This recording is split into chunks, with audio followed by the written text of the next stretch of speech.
제33회 공인중개사 부동산 공법 기출문제 해설 강의. 이 강의는 공인중개사, 감정평가사, 보상관리사 시험을 준비하시는 분, 행정 경험이 없어 공법의 법령체계 및 행정체계에 대하여 이해가 안 되는 분, 학원 강의가 도움이 되지 않아 실무 경험 사례 등 새로운 강의가 필요한 분을 위한 강의입니다. 부동산 공법 기출문제 강의 소개. 암기가 아닌 이해, 일회성이 아닌 평생자산. 부동산 공법 과목은 40문제입니다. 국토계획 및 용에 관한 법률 12문제, 도시개발법 6문제, 도시 및 주거환경 정비법 6문제, 주택법 7문제, 건축법 7문제, 농지법 2문제. 공법이 어려운 이유입니다. 법령체계, 행정체계의 원리를 모른 채 암기 과목으로 접근, 획일화된 강의와 가락만 면하면 되는 시험수단으로 인식, 부동산 공법 출제 경향입니다. 법률, 시행령, 시행규칙, 별표 등 조문을 근거로 출제되며 기출문제를 반복, 변형 형태로 계속 출제하고 있고, 행정체계, 법령체계를 제대로 알아야 해결 가능한 문제가 다수 출제되고 있고, 새로운 문제, 별표 문제는 법리 이해와 상식으로 해결 가능합니다. 기존 공부 방법입니다. 암기식 획일화된 강의로 용어와 구조를 이해하지 못한 채 행정체계와 법령이 어떻게 연결되는지 누구도 가르치지 않습니다. 강신갑 행정사 공인중개사 강의 특징. 한국 최초로 행정경험과 실무 사례를 융복합한 스토리텔링 강의. 문항별 법령 근거 제시로 정오답에 대한 확신과 신뢰 형성. 부동산 공법을 암기 과목이 아닌 법리와 상식을 응용 쉽게 해결. 가락 면피 과목이 아닌 고득점 평생 활용 가능한 공법 지식 교육 목표. 기존 학원 강의로도 공법이 어려웠던 수험생을 위한 신개념 강의. 강의 교재 차별화입니다. 부동산 공법 기출문제, 정오답에 대하여 문항별 근거 법령을 제시. 시험 출제 유형 및 패턴을 확인, 법리와 상식으로 공부. 공부 방법입니다. 저자지작 부동산 공법 6개 법령 강의 플러스 요약집 학습. 저자지작 기출문제 강의 7회분 동영상 플러스 교재 반복 학습. 강신갑 행정사 공인중개사 양력을 소개합니다.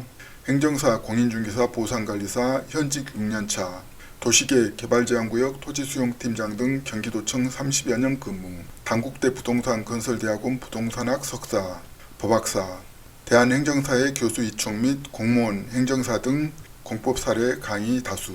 부동산 공부에 필요한가? 부동산 공법 기출문제 저자입니다. 제33회 공인중개사 부동산 공법 기출문제 해설. 41번 국토계획 및 용에 관한 법령상 용도지역, 용도지구, 용도구역에 관한 설명으로 옳은 것은, 먼저 용도지역이라는 것은 토지의 이용 및 건축물의 용도, 건폐율, 용적률, 높이 등을 제한하는 목적이 있죠. 용도지구는 용도지역의 제한을 강화하거나 완화하여 용도지역의 기능을 증진시키는 역할을 합니다. 용도구역은 용도지역 및 용도지구 제한을 강화하거나 완화하는 역할을 하죠. 1번 대도시 시장은 유통상업지역의 복합용도지구를 지정할 수 있다. 먼저 복합용도지구라는 것은 용도지역의 개발을 촉진하기 위한 목적이 있죠. 그런데 유통상업지역, 상업지역은 수혜를 받고 있는 특혜지역이잖아요. 이중특혜는 안됩니다. 그래서 유통상업지역은 지정할 수가 없습니다. 근거는 제37조 제5항의 주거, 공업, 관리지역의 복합용도지구를 지정할 수 있다고 되어 있습니다. 2번 대도시 시장은 재의 반복 발생이 우려되는 지역에 대해서는 특정 용도 제한지구를 지정하여야 한다. 먼저 특정 용도 제한지구는 주거 및 교육환경, 청소년 보호 등을 목적으로 지정합니다. 재해 발생에 대해서는 지정하지 않습니다.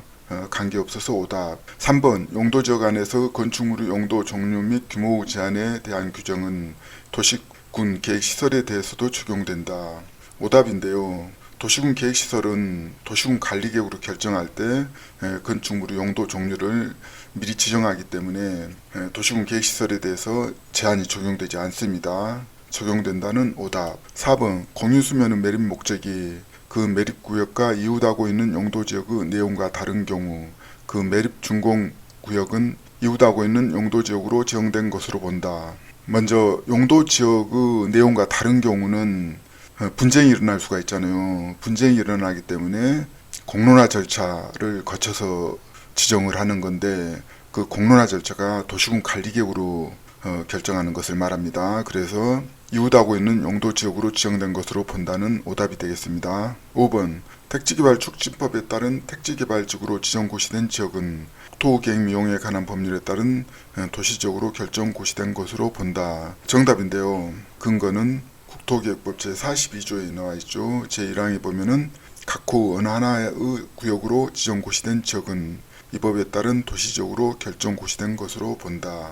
1호에 보면은 항만법에 따른 항만구역으로서 도시적에 연접한 공유수면, 2호에 어항구역으로 도시적에 연접한 공유수면, 3호에 국가산업단지, 일반산업단지, 도시첨단산업단지, 4호에 택지개발지구, 5호에 전원개발사업구역 및 예정구역, 이거는 도시적으로 결정 고시된 것으로 봅니다. 정답은 5번.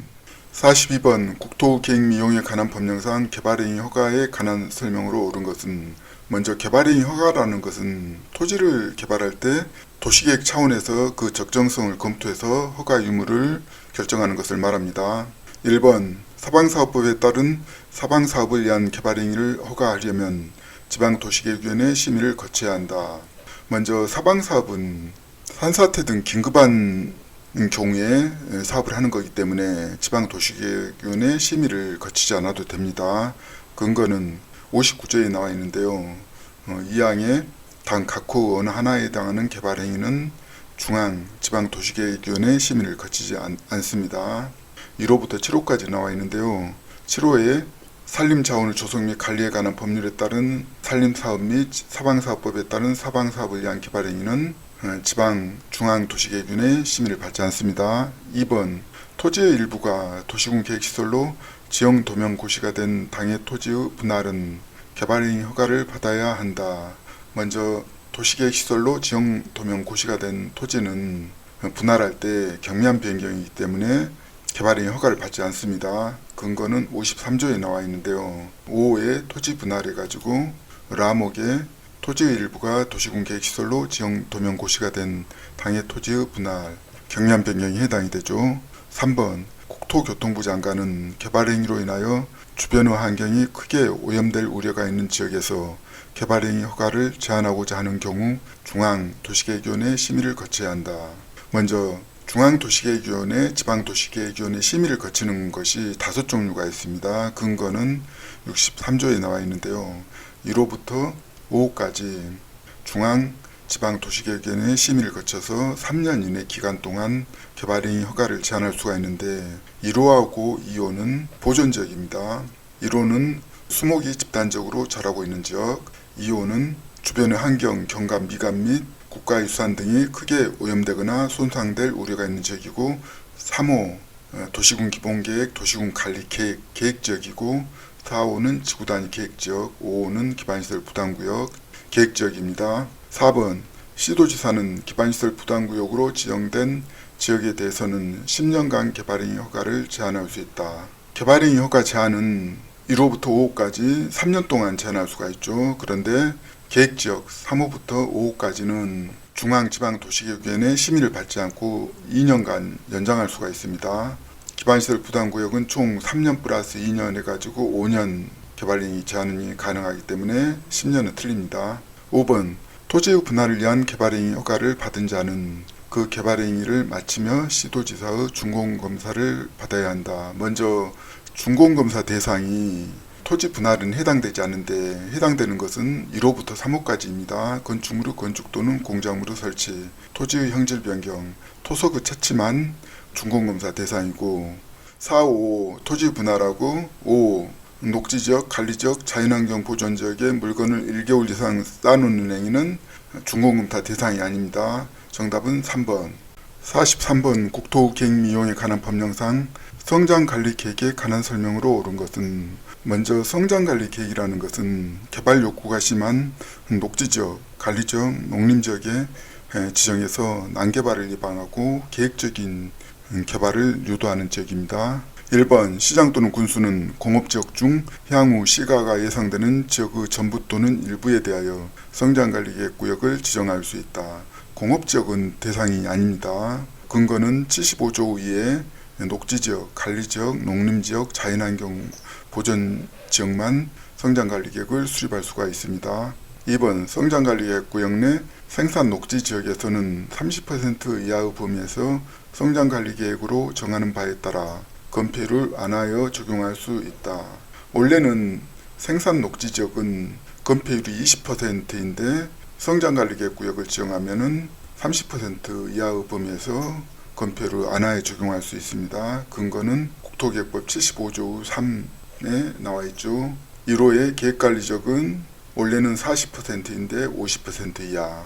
2호의 생산관리지역, 농림지역 및 대통령으로 정하는 녹지지역은 20%인데 30% 이하. 3번 성장관리계획 구역 내 보존관리지역에서는 125% 이하의 범위에서 성장관리계획으로 정하는 바에 따라 용적률을 안하여 적용할 수 있다. 용적률 안하는 계획관리지역에만 가능합니다. 보존관리지역은 성장관리계획 지정을 할 수 없는 지역이죠. 근거는 국토계획법 75조 3에 나와 있는데요. 성장관리계획 구역 내 계획관리지역에서는 125% 이하의 범위에서 용적률을 안하에 적용할 수가 있습니다. 보존관리지역 오답. 4번 시장 또는 군수는 성장관리계획 구역을 지정할 때는 도시군 관리계획의 결정으로 하여한다. 도시군 관리계획은 주민 간 이해 충돌이 발생할 여지가 큰 지역 8개 구역을 도시군 관리계획으로 정하고 있죠. 국토계획법 2조 용어 규정에 나와 있습니다. 용도지역, 개발제한구역 등 성장관리계획 구역은 이해 충돌 여지가 없습니다. 오히려 주민들한테 이익이 되기 때문에 도시군 관리계획으로 결정하지 않습니다. 5번 시장 또는 군수는 성장관리계획 구역을 지정하려면 성장관리계획구역안을 7일간 일반이 열람할 수 있도록 해야 한다. 7일이 아니라 통상적으로 14일 동안 주민한테 열람 공고를 합니다. 7일은 오답, 정답은 2번.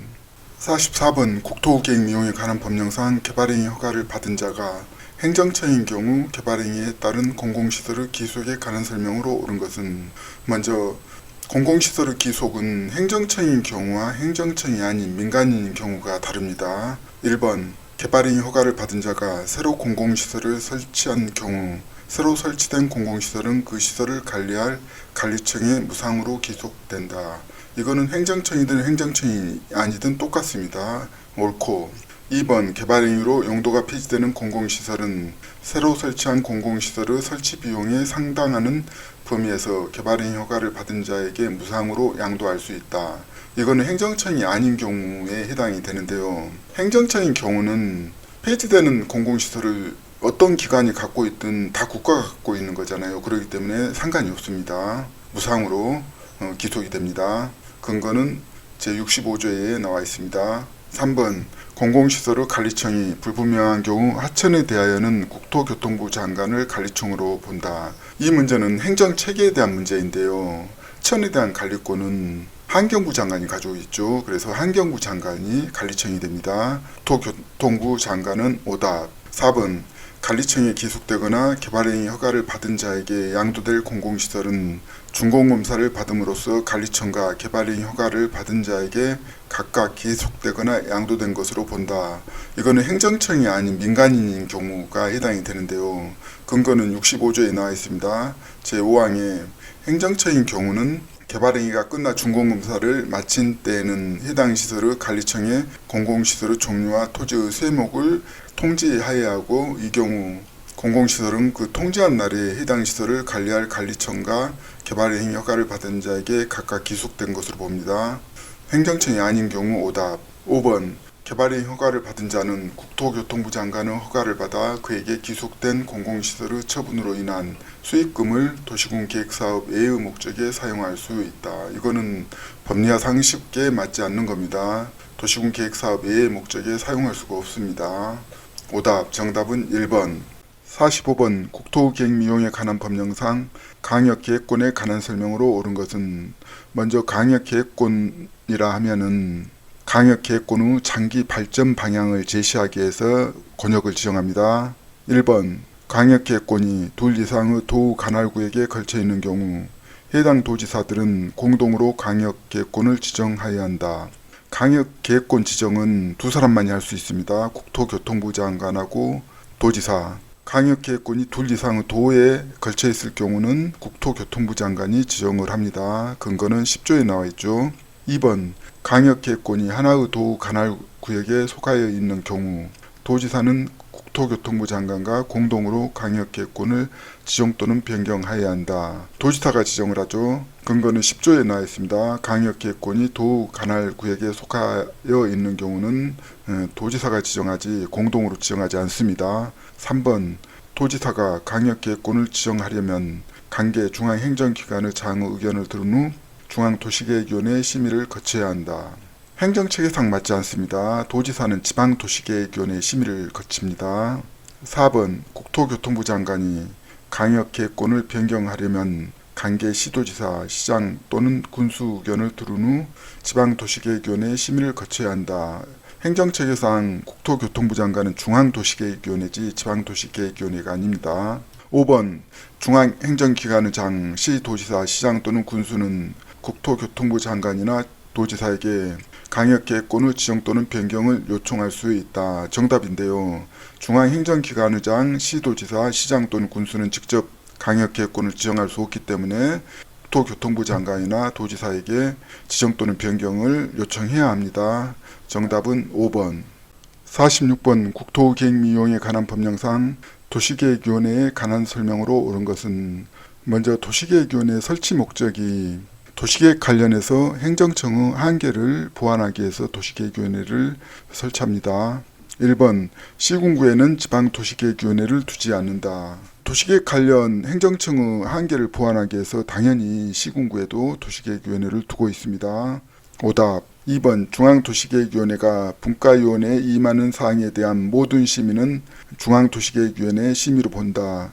오답인데요. 근거는 국토계획법 제110조에 나와 있습니다. 제2항에 보면은 분과위원회의 심의는 중앙도시계획위원회의 심의로 본다. 다만 중앙도시계획위원회가 분과위원회의 심의를 중앙도시계획위원회의 심의로 보도록 하는 경우만 해당된다고 되어 있습니다. 2번, 모든 심의는 중앙도시계획위원회의 심의로 본다. 오답. 3번, 국토교통부 장관이 해당 도시계획 시설에 대한 도시군 관리계획 결정권자에게 도시군 계획시설 결정의 해제를 공고하는 경우에는 중앙도시계획위원회의 심의를 거쳐야 한다. 법리와 상식에 맞죠? 근거는 시행령 제42조 위에 나와 있습니다. 해제를 공고하려는 경우에는 중앙도시계획위원회의 심의를 거쳐야 한다고 되어 있죠. 3번 정답. 4번, 중앙도시계획위원회 회의록 공개는 열람하는 방법으로 하며 사본을 제공할 수는 없다. 국민의 알 권리 차원에서 사본을 제공하도록 되어 있죠. 근거는 국토계획법 제113조 위에 나와 있습니다. 5번, 시장 또는 군수가 성장관리계획구역을 지정하려면 시도지사의 의견을 들은 후 중앙도시계획위원회의 심의를 거쳐야 한다. 시장 군수가 성장관리계획은 직접 결정하죠. 지방도시계획위원회의 심의를 거쳐서 결정합니다. 중앙도시계획위원회 심의. 오답. 정답은 3번. 47번, 국토계획미용에 관한 법령상 시과 조정구역 안에서 특별시장, 광역시장, 특별자치시장, 특별자치도지사, 시장 또는 군수 허가를 받아 할 수 있는 행위에 해당하지 않는 것은 먼저 시가 조정구역은 개발을 엄격하게 제한하는 지역인데 기존 마을 사람들에게 생업에 필요한 최소한의 행위를 허가를 받아야 할 수 있는데요. 별표 24에서 행위 관련을 정하고 있는데 이걸 다 공부할 수가 없죠. 법리와 상식으로 해결할 수가 있습니다.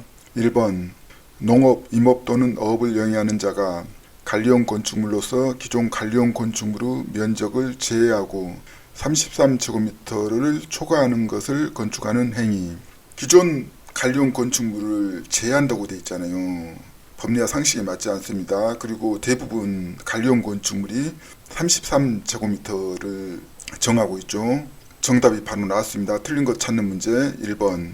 2번, 주택의 증축. 기존 주택의 면적을 포함하여 100제곱미터 이하에 해당하는 면적의 증축을 말한다. 마을 사람이 최소한도 거주할 수 있는 100제곱미터에 해당하는 주택을 증축하는 것은 가능합니다. 허가받으면은 2번 해당이 되고 3번, 마을 공동시설로서 정자 등 간이유개소 설치. 동네 사람들 살 수 있게 해야 되잖아요. 4번 마을 공동시설로서 농로 제방 및 사방시설을 설치. 5번 마을 공동시설로서 농기계 수리소 및 농기계용 유류 판매소. 다 그 마을 사람들한테 공동으로 필요한 것들이기 때문에 우리가 법리와 상식으로 해결할 수가 있습니다. 허가받아서 할 수 있습니다.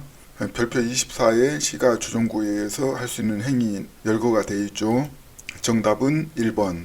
48번 국토계획 및 이용에 관한 법령상 개발행위에 따른 기반시설의 설치에 관한 설명으로 틀린 것은, 이 문제는 개발밀도 관리구역하고 기반시설 부담구역에 대한 차이점을 묻는 문제로 보시면 될 것 같습니다. 1번 개발밀도 관리구역에서는 해당 용도지역에 적용되는 용적률의 최대 한도의 50% 범위에서 강하여 적용한다. 개발밀도 관리구역이라는 것은 기반시설 설치가 곤란한 지역이죠. 기반시설을 원활하게 운영하기 위해서는 밀도를 낮춰야 되는데, 밀도를 낮추기 위해서는 용적률을 최대한 50% 범위에서 강하여 적용해야지만이 밀도를 낮출 수가 있습니다. 옳은 내용이 되겠습니다.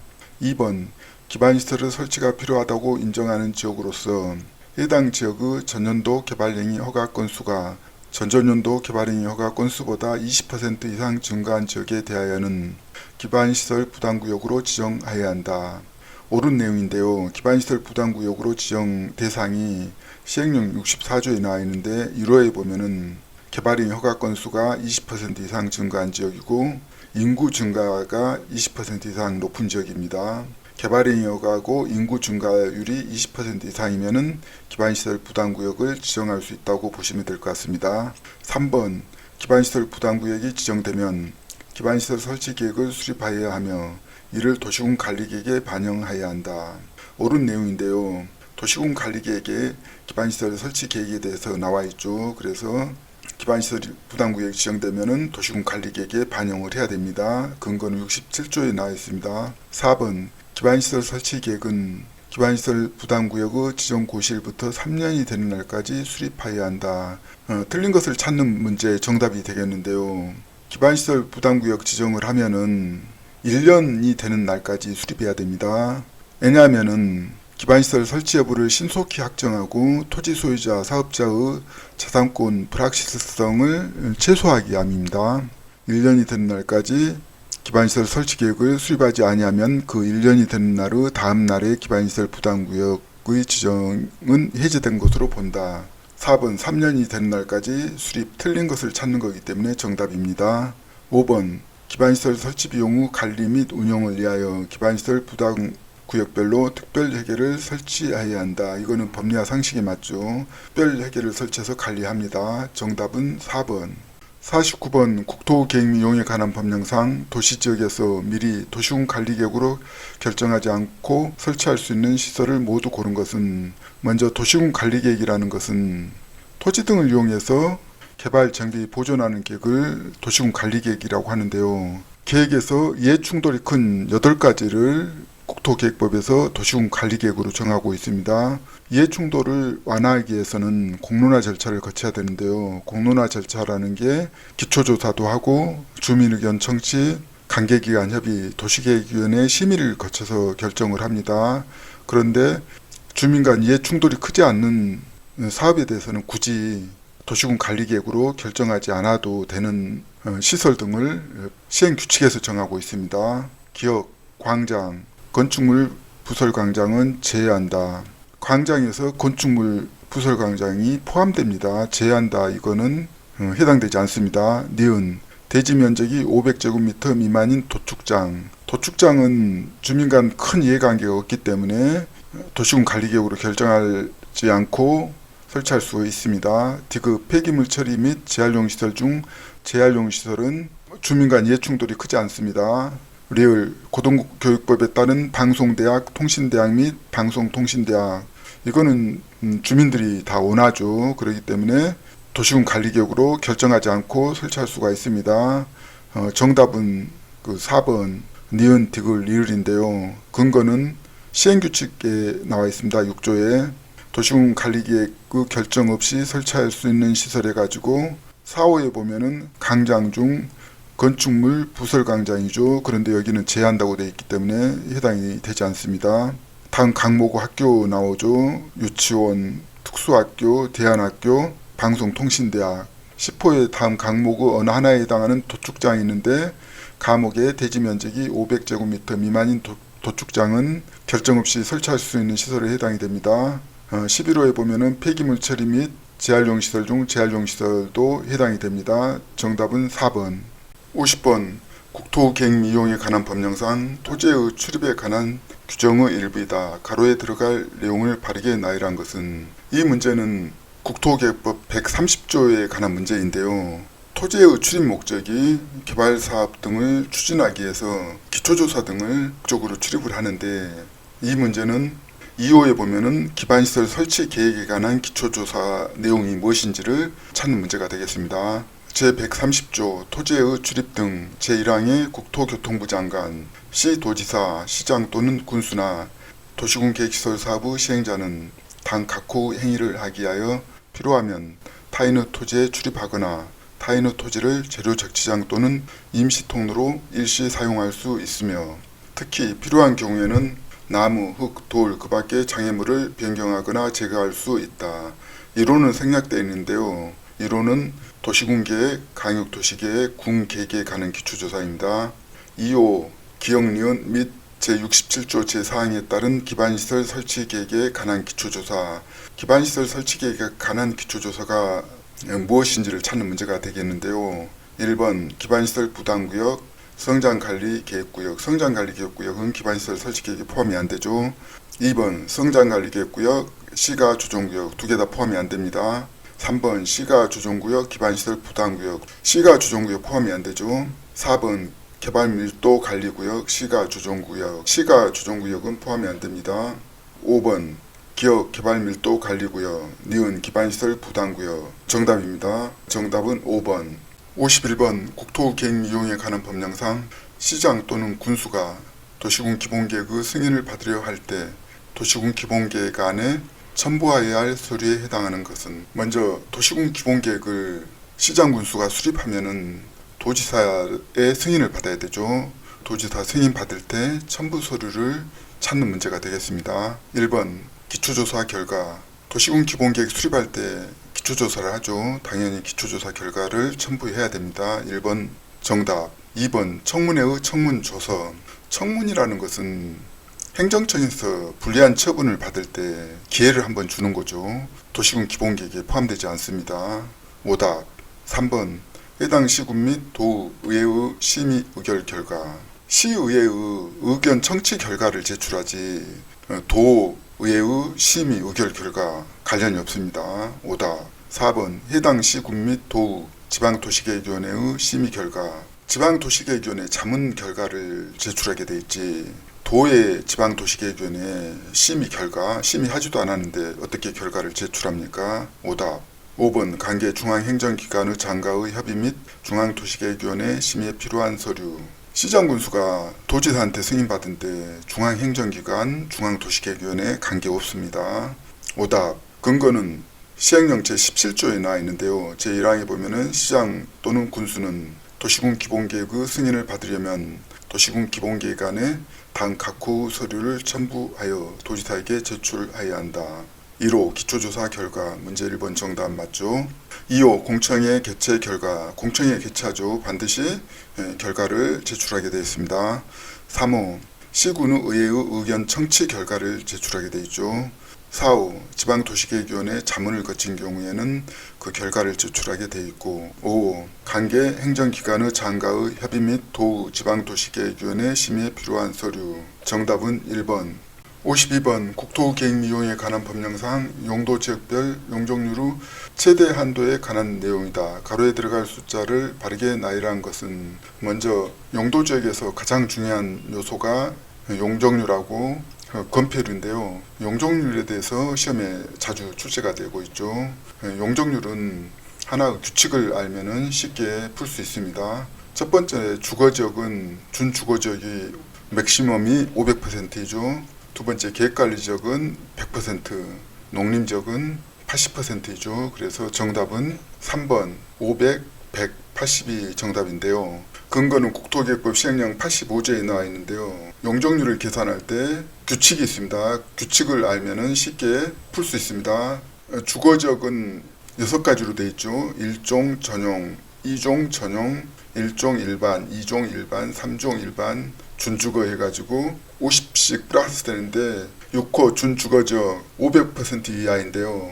준주거적에는 상업시설, 업무시설 등이 포함되기 때문에 용적률이 가장 높습니다. 상업적을 살펴보면은 1,500, 300, 100, 100, 200씩 차이가 납니다. 중심이 가장 높고 그 다음에 일반 상업, 유통, 근린. 공업적에 보면은 전용공업, 일반공업, 중공업 해가지고 300, 350, 400인데요.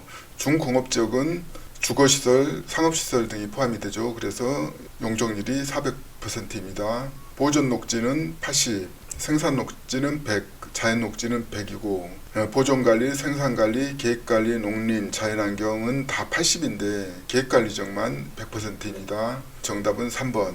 53번 도시개발법령상 지방공기업법에 따라 설립된 지방공사가 단독으로 토지상한채권을 발행하는 경우에 관한 설명으로 옳은 것은 먼저 토지상한채권이라는 것은 사업시행으로 조성된 토지 건축물로 상한하는 채권을 말하는데요. 이 문제는 지방공사가 단독으로 토지상한채권을 발행할 때 관련 문제입니다. 1번 은행법에 따른 은행으로부터 지급보증을 받는 경우에만 토지상한채권을 발행할 수 있다. 민간인 경우이고요. 공공인 경우에는 지급보증 없이 발행할 수가 있습니다. 근거는 23조에 나와 있는데요. 제1항에 보면은 예외적으로 제11조 제1항 5호부터 11호까지 민간이죠. 민간에 해당되는 경우에는 대통령으로 정하는 금융기관 등으로부터 지급보증을 받은 경우에만 이를 발행할 수 있게 되어 있습니다. 그러나 1호부터 4호까지는 공공이죠. 국가나 지방자치단체, 2호의 공공기관, 3호의 정부 출연기관, 4호 지방공사는 지급보증과 관계없이 발행할 수가 있습니다. 2번 토지상한채권의 발행 규모는 그 토지상한채권으로 상한할 토지 건축물이 해당 도시개발사업으로 조성되는 분양토지 또는 분양건축물 면적의 2분의 1을 초과하지 아니하도록 하여야 한다. 옳은 내용인데요. 시행령 45조에 나와 있죠. 정답입니다. 3번 토지상한채권은 이전할 수 없다. 토지상한채권은 이전이 가능합니다. 시행령 53조에 나와 있는데요. 제1항에 보면은 토지상한채권을 이전하는 경우 취득자는 그 성명과 주소를 토지상한채권 온부에 기재하여 줄 것을 요청하여야 한다 해가지고 이전이 가능하죠. 4번 토지가격의 추산 방법은 토지상한채권의 발행계획에 포함되지 않는다. 토지가격 추산 방법이 중요한데 발행계획에 당연히 포함돼야 되겠죠. 근거는 시행령 47조에 나와 있습니다. 6호의 토지가격 추산 방법이 나와 있죠. 5번 토지 등의 매수 대금의 일부를 지급을 위하여 토지상한채권을 발행할 수 없다. 토지상한채권은 개발에 따른 비용을 충당하기 위해서 발행하는데 당연히 토지 등의 매수 대금도 포함되죠. 발행할 수 없다. 오답. 정답은 2번. 54번 도시개발법령상 환지처분에 관한 설명으로 틀린 것은 먼저 환지처분이라는 것은 도시개발 사업에서 종전의 토지를 사업 완료 후에 새로 조성된 토지로 바꿔주는 행정처분을 환지처분이라고 합니다. 1번 도시개발구역의 토지 소유자나 이해관계인은 환지 방식에 의한 도시개발사업 공사 관계 서류 공란기관에 시행자에게 의견서를 제출할 수 있다. 법리와 상식에 맞죠. 근거는 40조 2항에 나와 있습니다. 2번 환지를 정하거나 그 대상에서 제외한 경우 그 가부족부는 금전으로 청산하여야 한다. 가부족부는 금전으로 청산하게 되어 있습니다. 근거는 41조에 나와 있는데요. 제1항에 보면은 환지를 정하거나 그 대상에서 제외한 경우 그 가부족부는 금전으로 청산하여야 한다고 되어 있죠. 2번도 옳고 3번 시행자는 지정권자에 의한 준공검사를 받은 경우에는 90일 이내에 한지처분을 하여야 한다. 준공검사 받고 60일 이내에 한지처분을 하게 되어 있습니다. 근거는 40조에 나와 있습니다. 틀려서 정답입니다. 4번 시행자가 한지처분을 하려는 경우에는 환지계획에서 정한 사항을 토지 소유자에게 알리고 간부 또는 공보에 의해 이를 공고하여야 한다. 이거는 법리와 상식에 맞는 말입니다. 근거는 40조에 나와 있죠. 5번 환지계획에서 정하여진 환지는 그 환지 처분이 공고된 날의 다음날부터 정존의 토지로 본다. 옳은 내용인데요. 42조에 보면은 제1항에 환지계획에서 정하해진 환지는 그 환지 처분이 공고된 날의 다음날부터 종전의 토지로 보며 환지객에서 환지를 정하지 아니한 종전의 토지에 있던 권리는 그 환지 처분이 공고된 날이 끝나는 때에 소멸한다고 되어 있습니다. 5번 옳고 정답은 3번. 55번 도시개발 법령상 국토교통부 장관이 도시개발 구역을 지정할 수 있는 경우에 해당하지 않는 것은 먼저 도시개발 구역 지정은 원칙적으로 시도지사, 대도시 시장이 도시개발 구역을 지정할 수가 있는데요. 국토교통부 장관은 국가계획 등과 관련해서 예외적으로 지정을 할 수가 있습니다. 1번 국가가 도시개발 사업을 실시할 필요가 있는 경우 해당되고 2번 관계중앙행정기관의 장이 요청하는 경우 해당. 3번 한국토지주택공사 사장이 20만 제곱미터 규모로 국가계획과 밀접한 관련이 있는 도시개발 구역의 지정을 제한하는 경우 20만이 아니라 30만입니다. 틀렸고 4번 천재지변 그 밖의 사유로 인하여 도시개발 사업을 긴급하게 할 필요가 있는 경우 해당이 되고 5번 도시개발 사업이 필요하다고 인정되는 지역이 둘 이상의 도읍, 행정구역에 걸치는 경우에 도시개발 구역을 지정할 자에 관하여 관계도지사 간의 협의가 성립되지 아니한 경우 지정할 수 있습니다. 근거는 도시개발법 제3조에 나와 있는데요. 제3항에 보면은 국토교통부 장관은 다음 각호 어느 하나에 해당하면 도시개발 구역을 지정할 수가 있게 되어 있습니다. 1호 국가계획과 관련이 있는 경우, 2호 중앙행정기관의 장이 요청하는 경우, 3호에 공공기관의 장이나 정부 출연기관의 장이 30만 제곱미터 이상으로 국가계획과 밀접한 관련이 있는 도시개발 구역의 지정을 제한하는 경우 3번은 20만 제곱미터죠. 틀렸습니다. 정답. 4호 협의가 성립되지 아니한 경우 5호에 대통령으로 정하는 경우인데 대통령령에 보면은 천재지변이 나와 있습니다. 정답은 3번. 56번 도시개발 법령상 도시개발 사업 조합에 관한 설명으로 틀린 것은 먼저 도시개발 사업에서 조합이 시행자가 되는 것은 환지 방식이 해당이 됩니다.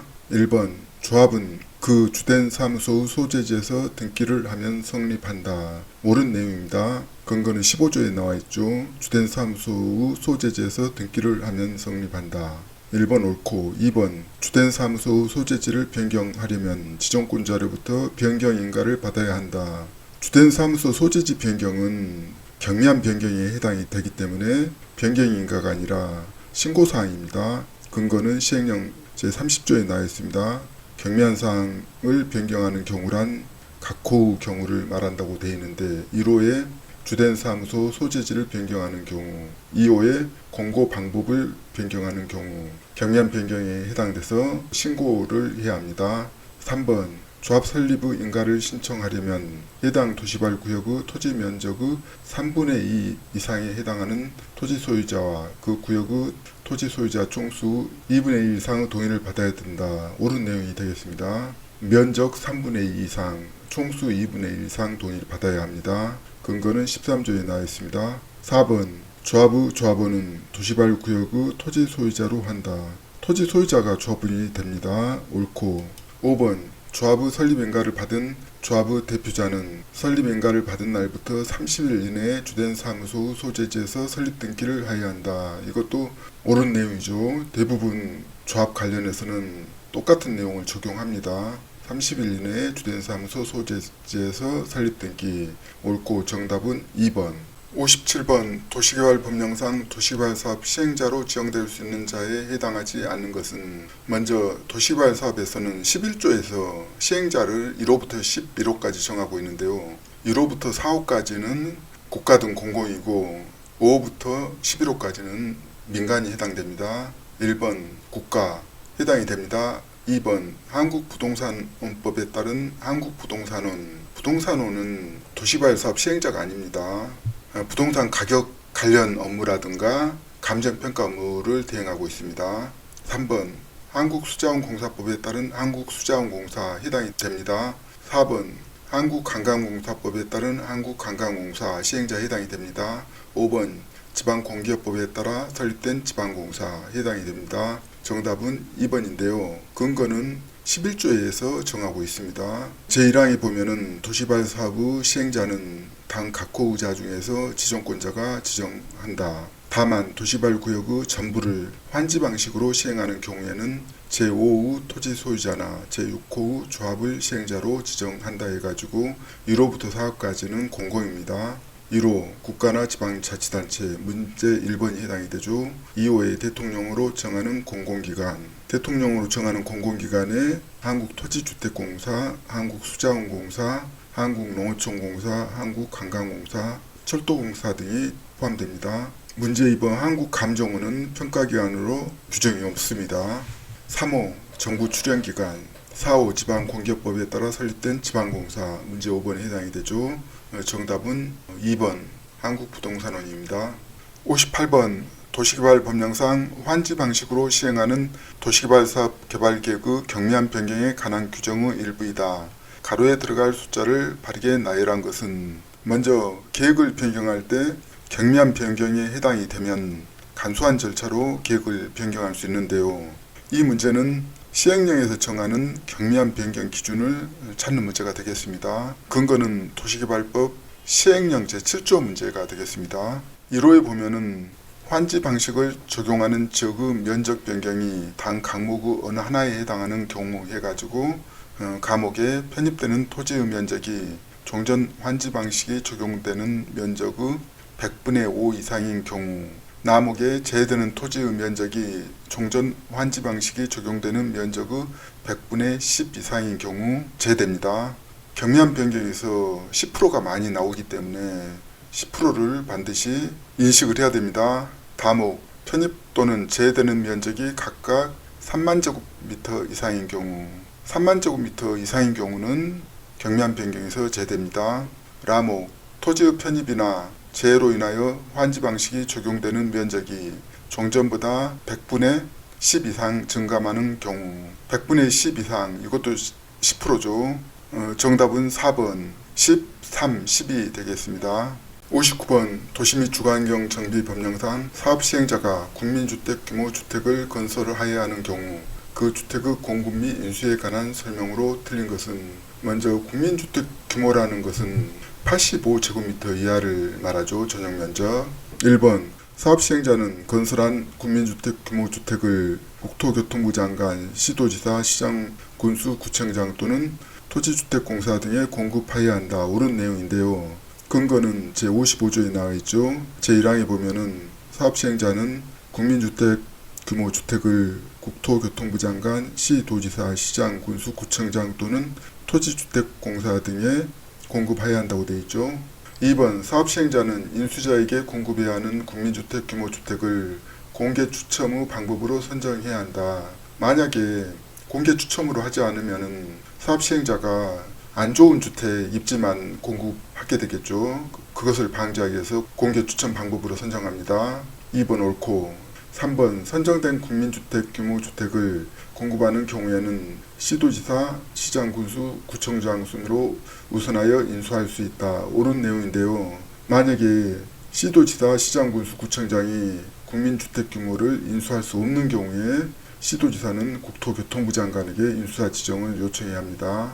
옳고, 4번 인수자에게 공급하는 국민주택 규모 주택의 부속 토지는 인수자에게 기부 체납한 것으로 본다. 옳은 내용이죠. 부속 토지는 인수자에게 기부 체납합니다. 5번 시도지사 및 시장, 군수, 구청장이 국민주택 규모 주택을 인수할 수 없는 경우 한국토지주택공사가 인수하여야 한다. 틀린 내용인데요. 시도지사 및 시장, 군수가 국민주택 규모를 인수할 수 없을 경우는 국토교통부 장관에게 인수자 지정을 요청을 해야 됩니다. 문제 5번 한국주택공사 인수는 틀려서 정답이 되겠습니다. 정답은 5번. 60번 도시 및 주거환경 정비 법령상 조합의 임원에 관한 설명으로 틀린 것은, 먼저 조합 임원의 역할은 정비사업에서 조합원은 주인이고 임원은 전문 경영인이다. 이렇게 보시면 될 것 같습니다. 1번 토지 등 소유자의 수가 100인을 초과하는 경우 조합에 두는 이사의 수는 5명 이상으로 한다. 옳은 내용인데요. 시행령 40조에 보면은 조합에 두는 이사의 수는 3명 이상으로 하고 감사의 수는 1명 이상 3명 이하로 한다. 다만 토지 등 소유자의 수가 100인을 초과하는 경우에는 이사업수를 5명 이상으로 한다고 되어 있습니다. 1번은 옳고 2번 조합 임원의 임기는 3년 이하의 범위에서 정관으로 정하되 연임할 수 있다. 통상적으로 임원들 임기가 3년 이하입니다. 연임할 수 있습니다. 옳은 내용이 되겠고 3번 조합장이 아닌 조합 임원은 대의원이 될 수 있다. 만약에 조합 임원이 대의원이 된다면은 권한이 집중되어서 견제 기능이 상실됩니다. 그렇기 때문에 조합장이 아닌 조합 임원은 대의원이 될 수가 없습니다. 틀려서 정답 4번 조합 임원은 같은 목적의 정비 사업을 하는 다른 조합의 임원 또는 직원을 겸할 수 없다. 옳은 내용인데요. 다른 경쟁 조합과 이해 충돌을 방지하기 위해서 다른 조합의 임원 또는 직원을 겸할 수가 없습니다. 4번 옳고 5번 시장 군수 등이 전문 조합 관리인을 선정한 경우 전문 조합 관리인이 업무를 대행할 임원은 당연 퇴임한다. 시장이 전문 조합 관리인을 선정한 이유는 기존의 전문 조합 관리인이 문제가 있어서 선임하기 때문에 시장이 선임하면은 기존의 전문 조합 관리인은 당연 퇴임합니다. 옳은 내용이 되겠습니다. 정답은 3번. 61번 도시 및 주거환경 정비 법령상 분양 신청을 하지 아니한 자 등에 대한 조치에 관한 설명이다. 가로에 들어갈 내용을 바르게 나열한 것은 이 문제는 제가 토지 수용팀장을 맡았기 때문에 토지 보상에 관해서 제대로 설명을 할 수가 있는데요. 아파트를 분양받지 않는 자에 대해서 반드시 협의를 해야 됩니다. 협의 기간이 토지보상법에서는 30일인데 도시정비법에서는 90일 이내에 협의를 해야 됩니다. 만약에 협의가 안 되면은 사업 시행자가 토지수용위원회에 재결 신청을 해야 되는데 재결 신청 기간이 60일입니다. 60일 이내에 재결 신청을 하지 않으면은 지연가산금이 발생합니다. 첫 번째는 분양 신청을 하지 아니한 토지 소유자가 있는 경우 사업 시행자는 관리처분 계획이 인가 고시된 다음 날부터 90일 이내에 그자와 토지, 건축물 또는 그 밖의 권리의 손실 보상에 관한 협의를 하여야 한다. 두 번째는 이 협의가 성립되지 아니하면 사업 시행자는 그 기간은 만료일 다음 날부터 60일 이내에 수용 재결을 신청하거나 매도 청구 소송을 제기하여야 한다. 만약에 60일 이내에 재결 신청하지 않으면 지연가산금이 발생합니다. 정답은 4번 90일 60일입니다. 근거는 도시정비법 제73조에 나와 있죠. 제1항에 보면은 사업 시행자는 관리처분 계획이 인가 고시된 다음 날부터 90일 이내에 각호에서 정하는 자와 토지 건축물 또는 그 밖의 권리의 손실 보상에 관한 협의를 하게 되어 있습니다. 대상은 분양신청을 하지 아니한 자, 분양신청 기간 종료 이전에 분양신청을 처리한 자, 분양신청 기간 종료 이후에는 할 수가 없습니다. 3호 분양신청을 할 수 없는 자, 투기 가일지구 등 대상에 해당되는 경우이죠. 4호에 인가된 관리처분 계획에 따라 분양 대상에서 제외된 자, 소규모 토지를 가지고 있는 자 등이죠. 제2항에 사업시행자는 협의가 성립되지 아니하면 그 기간의 만료일 다음 날부터 60일 이내에 수용 재결을 신청하거나 매도 청구 소송을 제기해야 한다고 되어 있습니다. 정답 4번. 62번 도시 및 주거환경 정비 법령상 조합 설립 추진위원회가 운영에 필요한 사항 중 추진위원회 구성에 동의한 토지 등 소유자에게 등기 우편으로 통지해야 하는 사항에 해당하는 것은 먼저 토지 등 소유자에게 등기 우편으로 통지한다는 것은 추진위원회 운영에 가장 중요한 내용이 되겠죠. 이 문제에서 가장 중요한 내용을 찾는 문제가 되겠습니다. 1번 재건축 사업 정비계획 위반을 위한 안전진단의 결과 가장 중요하다고 볼 수가 없죠. 2번 조합 설립 동의서에 포함되는 사항으로서 정비사업비의 분담 기준 사업비 관련해서 토지 등 소유자에게 가장 중요한 내용이 되겠죠. 그렇기 때문에 2번은 등기 우편으로 통지를 해야 됩니다. 3번 토지 등 소유자의 부담액 범위를 포함한 계략적인 사업시행 계획서 계략적인 사업시행 계획서는 등기 우편으로 통지 대상이 아닙니다. 4번 정비사업 전문관리업자의 선정에 관한 사항 마찬가지죠. 5번 추진위원회 이혼 후 선정에 관한 사항 마찬가지로 등기 우편으로 통지 대상이 아닙니다. 근거는 도시정비법 시행령 제29조에 나와 있는데요. 제1항에 보면은 추진위원회는 당 각호 사항을 토지 등 소유자에게 알릴 권한이 있죠. 필요한 경우에는 토지 등 소유자에게 서면 통지를 하고 예외적으로 8호하고 9호 사항은 조합 설립인가 신청일 60일 전까지 추진위원회 구성에 동의한 토지 등 소유자에게 등기우편으로 통지하게 되어 있습니다. 8호 구호를 찾아보면은 8호는 조합 설립에 대한 동의 철회, 조합원이냐 조합원이 아니냐 중요한 내용이죠. 9호에 조합 설립 동의서에 포함되는 사항, 동의서에 포함되는 내용에 보면은 정비사업비의 분담 기준이 포함되어 있습니다. 정답은 2번이 되겠습니다. 63번 도시 및 주거환경 정비 법령상 한국토지주택공사가 단독으로 정비사업을 시행하는 경우에 작성하는 시행규정에 포함하여야 하는 사항이 아닌 것은, 이 문제는 공공기관인 한국토지주택공사가 단독으로 정비사업을 시행하는 경우에 시행규정에 포함되지 않는 내용을 찾는 문제가 되겠습니다. 1번 토지 등 소유자 전체의, 2번 토지 등 소유자의 권리 의무, 3번 토지 및 건축물에 관한 권리의 평가 방법, 4번 정비사업의 시행연도 및 시행방법, 5번 공고공람 및 통지의 방법. 정답은 1번 토지 등 소유자 전체 해인데요. 한국토지주택공사가 공공기관으로서 법률에 의해 공공성, 중립성이 담보되기 때문에 별도의 토지 소유자 전체를 둘 필요가 없기 때문에 1번에 해당되지 않습니다. 근거는 정비법 제53조에 나와 있는데요. 토지주택공사 등 또는 신탁업자가 단독으로 정비사업을 시행하는 경우 다음 각 호 사항을 포함하는 시행규정을 작성하여야 한다. 2호 정비사업의 시행연도 및 시행방법 문제 4번이 해당이 되고, 4호의 토지 등 소유자의 권리 의무 문제 2번 해당, 6호의 공고공람 및 통지의 방법 5번에 해당, 7호의 토지 및 건축물에 관한 권리평가 방법 문제 3번 해당, 11호의 토지 등 소유자 전체의 신탁업자가 사업시행자인 경우만 해당이 된다고 되어 있습니다. 정답은 1번. 64번 도시 및 주거환경 정비 법령상 시장 군수 등이 아닌 사업시행자가 시행하는 정비사업의 정비계획에 따라 설치되는 도시공계시설 중 그 건설에 드는 비용을 시장 군수 등이 부담할 수 있는 시설을 모두 고른 것은, 이 문제는 민간 사업 시행자가 정비계획에 따라서 설치되는 도시계획시설을 시장 군수 등이 부담할 수 있는 시설을 찾는 문제가 되겠습니다. 기업 공원, 니엇 공공공지, 디귿 공동구, 리을 공용주차장. 정답은 5번 전부 해당이 되는데요. 근거는 도시정비법 제92조 제2항에 나와 있는데요. 시장 군수 등은 시장 군수 등이 아닌 사업 시행자가 시행하는 정비사업의 정비계획에 따라 설치되는 단 각 호 시설에 대하여는 그 건설에 드는 비용의 전부 또는 일부를 부담할 수 있다. 1호의 도시군계획시설 중 대통령령으로 정하는 주요 정비 기반 시설 및 공동이용 시설. 대통령령 제77조에 나와 있죠. 1호 도로, 2호 상하수도, 3호 공원 문제 기억 정답, 4호의 공용주차장 문제 리을 정답, 5호의 공동구 문제 디귿 정답, 6호의 녹지, 7호의 하천, 8호의 공공공지 문제 니은 정답, 9호의 강장.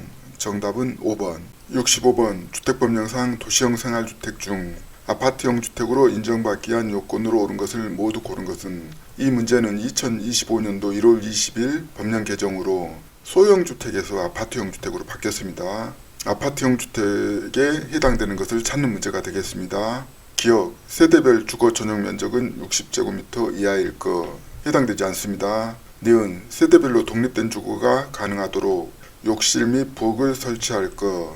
해당됩니다. 디귿, 주거 전용 면적이 30제곱미터 미만인 경우에는 욕실 및 부엌을 제외한 부분을 하나의 공간으로 구성할 것. 해당되지 않고, 리을, 지하층에는 세대를 설치하지 아니할 것. 정답은 니은, 리을이 해당이 되는데요. 근거는 시행령 10조에 나와 있습니다. 도시형 생활주택 해가지고 제1항에 대통령으로 정하는 주택 해가지고 도시지역에 건설하는 다음 각 호 주택을 말한다 해가지고 1호의 아파트형 주택이 있습니다. 다음 각목의 요건을 모두 갖춘 아파트인데, 가목에 세대별로 독립된 주거가 가능하도록 욕실 및 부엌을 설치할 것. 니은이 해당이 되죠. 나목의 지하층에는 세대를 설치하지 않을 것. 문제 리을이 해당됩니다. 정답은 4번. 66번 주택법령상 주택 상한사채에 관한 설명으로 옳은 것은, 먼저 주택 상한사채라는 것은 주택으로 상한하는 사채를 말하는데, 주택 상한사채에 대한 전반적인 이해에 대한 문제가 되겠습니다. 1번 법인으로서 자본금이 3억 원인 등록사업자는 주택 상한사채를 발행할 수 있다. 3억은 등록 요건이지 상한사채 발행할 때는 자본금이 5억 이상입니다. 3억은 오다. 근거는 시행령 84조에 나와 있습니다. 2번 발행 조건은 주택 상한사채권에 적어야 하는 사항에 포함된다. 옳은 내용이 되겠죠. 근거는 시행령 83조에 나와 있는데요. 주택 상한사채 기재사항에 대해서 발행 기간, 발행 금액, 발행 조건, 상한의 시기와 절차가 나와 있습니다. 2번은 정답. 3번 주택 상한사채를 발행하려는 자는 주택 상한사채 발행 계획을 수립하여 시도지사의 승인을 받아야 한다. 주택 관련해서는 국토교통부 장관이 주택정책을 추진하기 때문에 주택 상한사채도 국토교통부 장관은 승인을 받게 되어 있습니다. 주택법 80조의 2항에 나와 있습니다. 시도지사 승인은 오답. 4번 주택 상한사채는 액면으로 발행하고 할인의 방법으로 발행할 수 없다. 액면 할인으로 발행할 수가 있습니다. 근거는 시행령 83조에 나와 있죠. 5번 주택 상한사채는 무기명증권으로 발행한다. 무기명증권은 오답이고 기명증권으로 발행하죠. 근거는 81조 제2항에 나와 있는데요. 주택 상한사채는 기명증권으로 한다고 되어 있죠. 정답은 2번. 67번 주택법령상 토지임대부 분양주택에 관한 설명으로 옳은 것은 먼저 토지임대부 분양주택이라는 것은 토지는 공공이 소유한 채 임대하고 그 이에 건설한 주택만 분양하는 주택을 토지임대부 분양주택이라고 합니다. 1번 토지임대부 분양주택의 토지에 대한 임대차 기간은 50년 이내로 한다. 50년 이내 오답인데요. 세법상 건축물의 내용연수가 40년입니다. 그래서 임대차 기간도 40년으로 정하고 있습니다. 근거는 78조에 나와 있습니다. 제1항에 토지임대부 분양주택의 토지에 대한 임대차 기간은 40년 이내로 되어 있죠. 2번 토지임대부 분양주택의 토지에 대한 임대차 기간을 갱신하기 위해서는 토지임대부 분양주택 소유자의 3분의 2 이상이 계약갱신을 청구하여야 한다. 3분의 2 이상 오답인데요. 75%입니다. 근거는 78조에 나와 있는데요. 제1항에 토지임대부 분양주택 소유자의 75% 이상이 계약갱신을 청구하는 경우 40년의 범위에서 이를 갱신할 수 있다고 되어 있죠. 3번 토지임대료를 보증금으로 전환하여 납부하는 경우 그 보증금을 산정할 때 적용되는 이자율은 은행법에 따른 은행의 3년 만기 정기예금 평균 이자율 이상이어야 한다. 이거는 법리와 상식에 맞습니다. 정답입니다. 근거는 시행령 82조에 나와 있습니다. 4번 토지임대부 분양주택을 공급받은 자가 토지임대부 분양주택을 양도하려는 경우에는 시도지사에게 해당 주택의 매입을 신청하여야 한다. 토지임대부 분양주택은 시도지사가 아니라 한국토지주택공사에 해당 주택 매입을 신청해야 됩니다. 근거는 주택법 78조 2에 나와 있습니다. 시도지사 매입 신청은 오답. 5번 토지임대료는 분기별 임대료를 원칙으로 한다. 분기별이 아니라 월별로 하죠. 분기별 임대료는 오답. 근거는 78조에 나와 있습니다. 제6항에 토지임대료는 월별 임대료를 원칙으로 한다고 되어 있습니다. 정답은 3번. 68번 주택법령상 징역 또는 벌금의 부과 대상자는 이 문제는 징역 대상, 벌금 대상 다 공부할 수 없습니다. 법리와 상식으로 해결하면 쉽게 해결할 수가 있죠. 가장 중한 죄를 징역 대상으로 찾으면 될 것 같습니다. 1번 지방자치단체의 장이 관계 공무원으로 하여금 사업장에 출입하여 필요한 검사를 하게 한 경우 그 검사를 방해한 자, 공무집행 방해죠. 가장 중대한 범죄로 보입니다. 104조의 벌칙에 각호 어느 하나에 해당하는 자는 1년 이하의 징역 또는 1천만 원 이하의 벌금에 처한다 해가지고 13호에 나와 있죠. 검사 등을 거부, 방해 또는 기피한 자.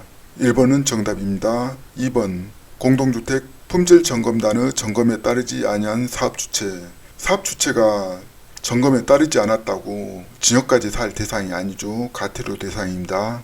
3번 주택조합의 임원으로서 다른 주택조합의 발기인을 겸직한 자. 다른 주택조합 발기인 겸직했다고 징역까지 살 대상이 아니죠. 가태료 대상입니다.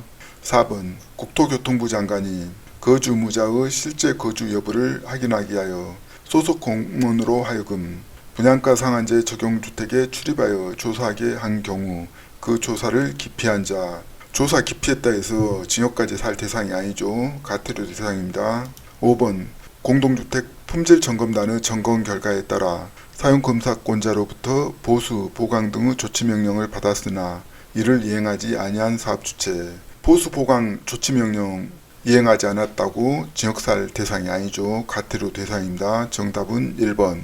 69번 주택법령상 분양가 상한제 적용 주택에 관한 설명으로 옳은 것을 모두 고른 것은.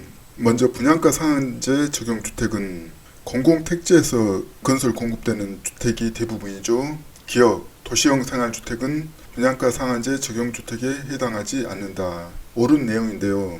분양가 상한제 적용 주택에 해당하지 않는 대표적인 내용을 살펴보면은 주택부 57조에서 정하고 있습니다. 제2항에 보면은 단 각호 어느 하나에 해당하는 경우에는 분양가 상한제 적용 주택을 적용하지 아니합니다. 1호의 도시형 생활주택, 문제 기억이 정답이죠. 2호 경제자유구역 지정 및 운영에 관한 특별법에서 건설 공급되는 공동주택인데요. 외국인 투자 유치를 활성화하기 위해서 특별히 관리하는 지역이기 때문에 분양가 상한제를 적용하지 않고 3호의 관광특구에서 건설 공급하는 공동주택으로서 층수가 50층 이상이거나 높이가 150m 이상인 경우 이 문제도 관광을 활성화하기 위해서 분양가 상한제를 적용하지 않습니다. 4호, 5호, 6호는 한국토지주택공사 등이 분양가 상한제를 적용하면은 수익성이 없기 때문에 수익성을 확보해주기 위해서 제외하고 있습니다. 니은 토지 임대부 분양주택의 분양가격은 택지비와 건축비로 구성된다. 틀린 내용인데요. 토지 임대부 분양주택은 토지는 임대하고 주택만 분양합니다. 그렇기 때문에 건축비로만 구성이 됩니다. 택지비는 오답. 디귿 사업주체는 분양가 상한제 적용주택으로서 공공택지에서 공급하는 주택에 대하여 입주자 모집 공고에 분양가격을 공시해야 하는데 간접비는 공시해야 하는 분양가격에 포함되지 않는다. 오답인데요. 간접비도 포함이 됩니다. 근거는 57조에 나와 있는데요. 택지비, 공사비, 간접비, 그 밖에 국토교통부 운영으로 정하는 비용이 들어갑니다. 정답은 1번. 70번 주택법령상 리모델링에 관한 설명으로 옳은 것은. 먼저 리모델링이라는 것은 기존 건축물의 골조를 유지한 채 증축, 개축 또는 대수선하는 행위를 리모델링이라고 합니다. 1번 대수선은 리모델링에 포함되지 않는다. 오답인데요. 주택법 2조 용어의정의의 25호에 리모델링이란 단 각목의 어느 하나에 해당하는 행위를 말한다 해가지고 감옥에 대수선이 들어가 있습니다. 대수선은 포함되지 않는다. 오답. 2번 공동주택의 리모델링은 동별로 할 수 있다. 옳은 내용인데요. 동별로 할 수가 있습니다. 시행령 75조에 나와 있습니다. 3번 주택단지 전체를 리모델링하고자 주택조합을 설립하기 위해서는 주택단지 전체의 구분 소유자와 의결권의 각 과반수 결의가 필요하다. 오답인데요.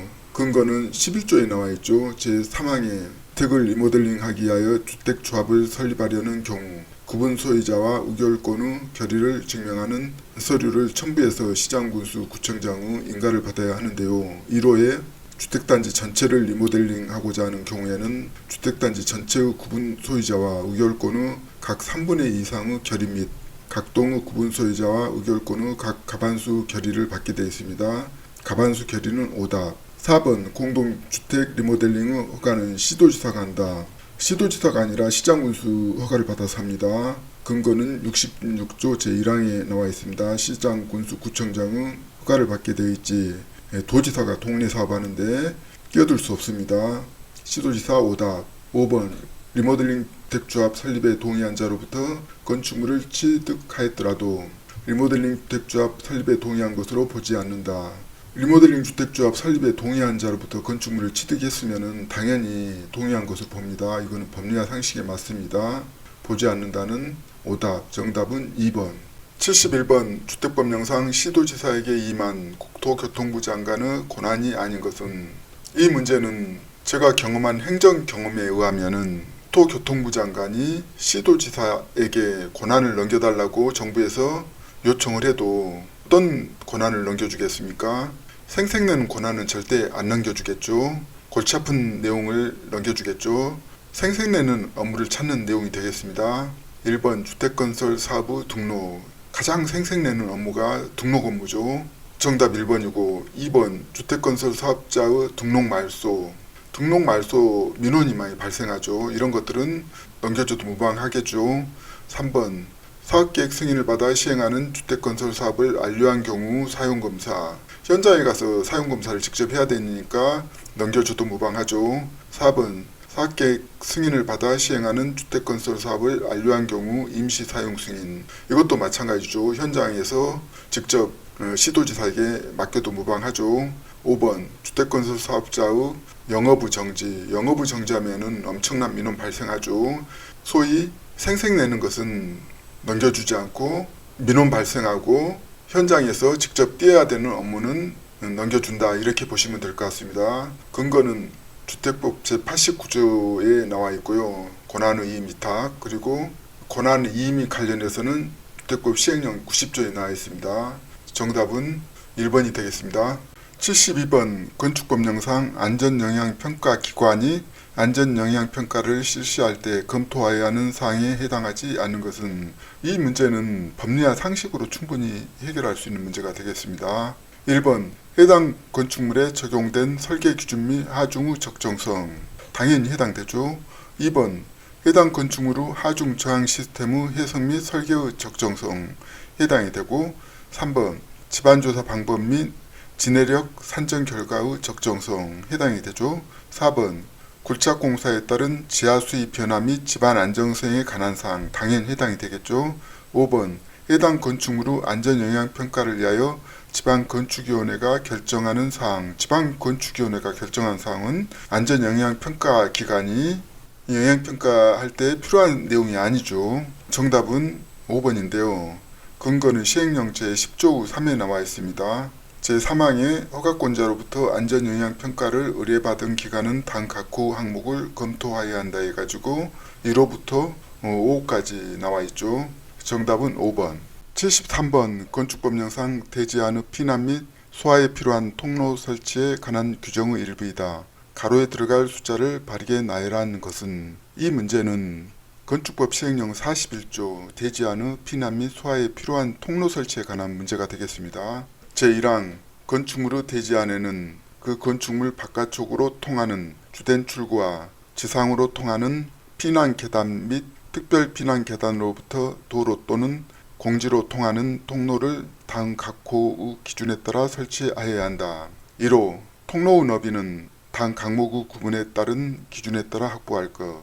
감옥 단독주택 유효너비 0.9m 이상입니다. 0.9m는 단독주택에 사람이 많이 붐비지 않기 때문에 최소 폭으로 보입니다. 남옥 바닥면적의 합계가 500제곱미터 이상인 문화 및 집회시설, 종교시설, 의료시설, 일학시설 또는 장례시설, 유효너비 3m 이상. 일학시설 등 사람이 많이 모이는 것은 최소 3m 이상 확보해야 됩니다. 다목 그 밖의 용도로 쓰는 건축물 유효너비 1.5m 이상. 평균적으로 유효너비 1.5m 이상 확보해야 됩니다. 정답은 2번 0.9, 500, 3, 1.5입니다. 74번 건축법령상 제1종 근린생활시설에 해당하는 것은 단 동일한 건축물 안에서 당해 용도에 쓰이는 바닥면적의 합계가 1000제곱미터입니다. 이 문제는 건축법에서 용도별 건축물의 종류를 묻는 문제가 되겠습니다. 1번 극장. 극장은 500제곱미터 미만은 제2종입니다. 서점은 1000제곱미터 미만인데 1000제곱미터는 미만에 해당이 안되죠. 2번은 2종 근생시설입니다. 3번 탁구장은 최소 2종 근생시설이죠. 탁구장이 500제곱미터를 초과하면 운동시설이 해당이 됩니다. 4번 파출소는 1000제곱미터 미만이 1종인데 1000제곱미터 이상은 업무시설에 해당이 됩니다. 5번 산후조리원.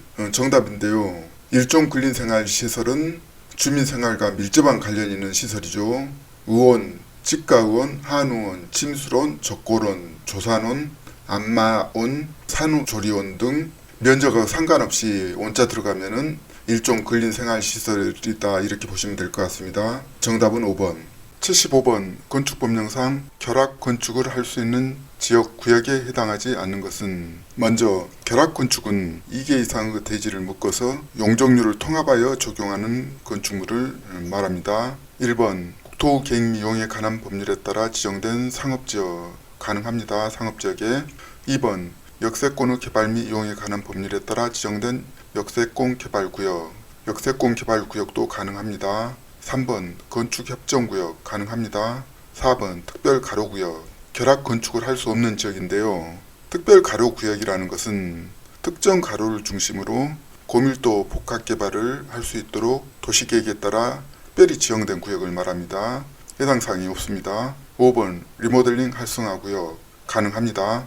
근거는 건축법 제77조 1호에 나와 있는데요. 결합건축 대상지에 가지고 제1항에 당 각호 어느 하나에 해당하는 지역에서 대지 간의 제단거리가 100m 이내의 범위에서 대통령으로 정하는 범위에 있는 2개의 대지의 건축주가 서로 합의한 경우 2개의 대지를 대상으로 결합 건축할 수 있다고 되어 있습니다. 1호 상업지역이죠. 2호 역세권 개발구역 3호 주거환경 개선사업의 시행을 위한 구역 4호 대통령으로 정하는 지역인데 대통령령에 보면은 1호의 건축협정구역, 특별건축구역, 리모델링 활성화구역, 도시재생 활성화지역, 건축자산진흥구역이 있는데 특별가로구역은 별개입니다. 정답은 4번. 76번 건축법령상 특별건축구역에서 국가가 건축하는 건축물에 적용하지 아니할 수 있는 사항을 모두 고른 것은 먼저 특별건축구역이라는 것은 창의적이고 특색 있는 도시공간을 만들기 위해서 특별건축구역을 지정을 합니다.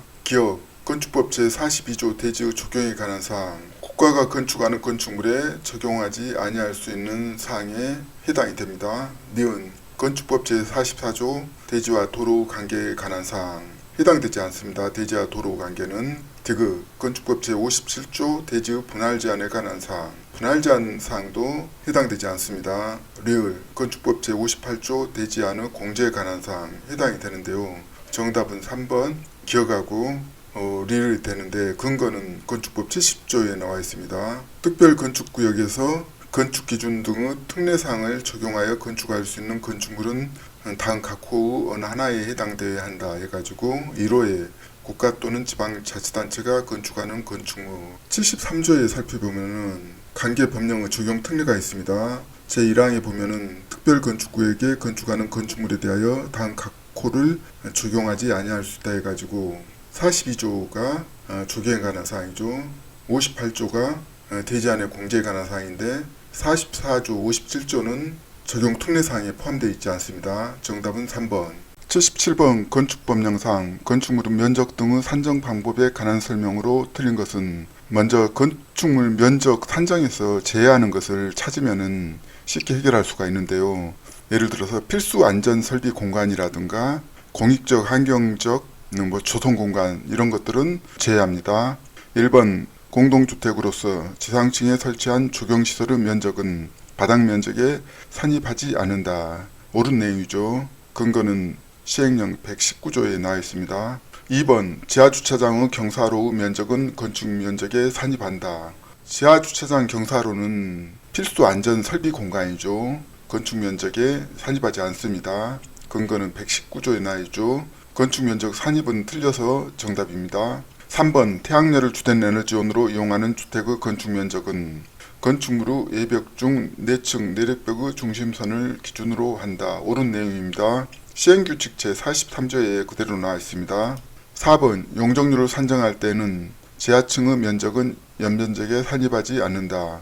용적률 산정할 때 지하층 면적은 산입하지 않죠. 근거는 시행령 119조에 열거되어 있습니다. 5번 층의 구분이 명확하지 아니한 건축물의 높이는 4m마다 하나의 층으로 보고 그 층수를 산정한다.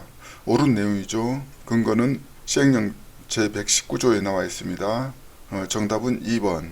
78번 건축법령상 건축 허가 대상 건축물을 건축하려는 자가 건축 관련 입주학 규모의 사전결정 통지를 받은 경우에 허가를 받은 것으로 볼 수 있는 것을 모두 고른 것은 이 문제는 건축주가 건축 허가를 받기 전에 허가권자에게 허가 여부를 사전 요청할 수가 있죠. 허가권자가 허가 여부를 검토해서 통보하는데 통지를 받는 경우 허가가 의제되는지 여부를 묻는 문제가 되겠습니다. 기억, 농지법 제34조에 따른 농지 전용 허가 해당됩니다. 니은, 하천법 제33조에 따른 하천 점용 허가 해당이 되고, 디귿, 국토계획미용에 관한 법률 제56조에 따른 개발행위 허가 당연히 해당이 되죠. 리을, 도시지역 예우지역에서 산지관리법 제14조에 따른 보존산지에 대한 산지 전용 허가. 도시지역 예는 안됩니다. 산지관리법에 따라서 도시지역 내만 가능합니다. 정답은 3번 기억하고 니은 디귿이 되는데요. 근거는 건축법 10조에 나와 있는데요. 제6항에 보면은 사전결정 통지를 받은 경우에는 단 각호 허가를 받거나 신고 또는 협의를 한 것으로 본다 해가지고 1호의 개발행위 허가, 2호의 산지 전용 허가와 산지 전용 신고, 다만 보존산지인 경우에는 도시지역만 해당이 된다고 되어 있습니다. 리을은 도시지역 예이기 때문에 해당이 안됩니다. 3호 농지 전용허가 신고 및 협의, 4호 하천 전용허가. 정답은 3번. 79번 농지법령상 농지는 자기의 농업 경영에 이용하거나 이용할 자가 아니면 소유하지 못함이 원칙이다. 그 외에 해당하지 않는 것은. 이 문제는 경자 유전의 원칙에 대한 문제인데요. 1번 8년 이상 농업 경영을 하던 사람이 이농한 후에도 이농 당시 소유 농지 중 1만 제곱미터를 계속 소유하면서 농업 경영에 이용되도록 하는 경우에 해당이 됩니다. 근거는 농지법 23조 제1항 7호 남목에 나와 있습니다. 2번 농림축산식품부 장관과 협의를 마치고 공익사업을 위한 토지 등의 취득 및 보상에 관한 법률에 따라 농지를 취득하여 소유하면서 농업 경영에 이용되도록 하는 경우에 해당이 되는데요. 근거는 농지법 6조 제2항 10호 마목에 나와 있습니다. 공익사업을 위한 토지 등의 취득 및 보상에 관한 법률에 따라 농지를 취득하여 소유하는 경우에 해당. 3번 공유수면 관리 및 매립에 관한 법률에 따라 매립 농지를 취득하여 소유하면서 농업 경영에 이용되도록 하는 경우. 매립 농지 취득도 예에 해당이 됩니다. 농지법 제6조 제2항 10호 다목에 나와 있습니다. 매립 농지를 취득하여 소유하는 경우. 4번 주말 체험 영농을 하려고 농업진흥지역 내의 농지를 소유하는 경우. 농업진흥지역 외의 농지를 소유하는 경우는 예에 해당이 되는데 농업진흥지역 내의 농지를 소유하는 경우는 예에 해당이 안됩니다. 근거는 농지법 제6조 제2항 3호 주말 체험 영농을 하려고 농업진흥지역 외의 농지를 소유하는 경우. 문제 4번은 예에 해당하지 않아 정답. 5번 초중등교육법 및 고등교육법에 따른 학교가 그 목적 사업을 수행하기 위하여 필요한 연구지 실습지로 쓰기 위하여 농림축산식품부령으로 정하는 바에 따라 농지를 취득하여 소유하는 경우. 농지 소유에 해당이 됩니다. 근거는 제6조 제2항 2호에 나와 있습니다. 정답 4번. 80번 농지법령상 농지대장에 관한 설명으로 틀린 것은. 먼저 농지대장이라는 것은 토지대장과 별도로 농지의 현황과 이용상태 등을 기록 관리하는 공적인 장부가 되겠습니다. 1번 농지대장은 모든 농지에 대해 필지별로 작성하는 것은 아니다. 오답인데요. 모든 농지에 대해서 필지별로 작성합니다. 근거는 시행령 70조에 나와 있는데 문제 1번은 필지별로 작성 아니다. 틀려서 정답. 2번 농지대장의 적을사항을 전산정보처리조직으로 처리하는 경우 그 농지대장 파일은 농지대장으로 본다. 모든 것을 다 전산처리하죠. 전산정보처리조직으로 처리하는 것은 농지대장 파일로 봅니다. 근거는 49조에 나와 있습니다. 2번은 옳고. 3번 시구읍면의 장은 관할구역 안에 있는 농지가 농지 전용 허가로 농지에 해당하지 않게 된 경우에는 그 농지대장을 따로 편철하여 10년간 보존해야 한다. 옳은 내용인데요. 농지가 농지 전용 허가로 농지에 해당하지 않아도 농지대장을 따로 편철해서 10년간 보존하게 되어 있습니다. 근거는 시행규칙 제56조에 나와 있습니다. 4번 농지 소유자 또는 임차인은 농지의 임대차 계약이 체결된 경우 그날부터 60일 이내에 시구읍면의 장에게 농지대장의 변경을 신청하여야 한다. 옳은 내용인데요. 임대차 계약이 체결돼도 농지대장을 변경해야 됩니다. 60일 이내에. 근거는 농지법 제49조 2에 나와 있습니다. 5번 농지대장의 열람은 해당 시구읍면의 사무소 안에서 관계 공무원의 참여하에 해야 한다. 법리와 상식에 맞는데요. 만약에 관계 공무원이 피하지 않으면은 이해 관계자가 농지대장을 훼손할 수도 있잖아요. 그렇기 때문에 반드시 관계 공무원 참여하에 해야 합니다. 시행규칙 제58조에 나와 있습니다. 정답은 1번.